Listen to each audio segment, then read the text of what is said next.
And in the last few years, we've had political leaders in a number of countries reinventing narrow-minded nationalism. It doesn't work. When you put high tariffs up, you increase the price of goods in your own country. And that makes people poorer if they haven't got any money. It might make the rich richer, but it certainly won't help the poor, won't help the ordinary people. All the evidence of what Trump is trying to do strikes me as leading to the decline of the US economy.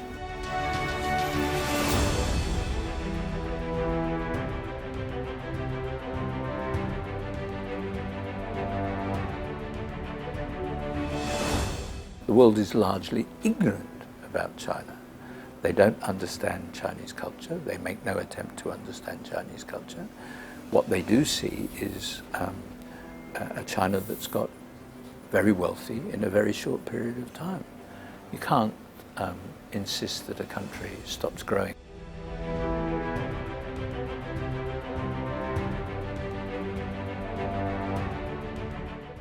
For me, the most important long-term strategy is to encourage young people to move in both directions and to get to know each other. It looks like it's just a lot of young people having fun.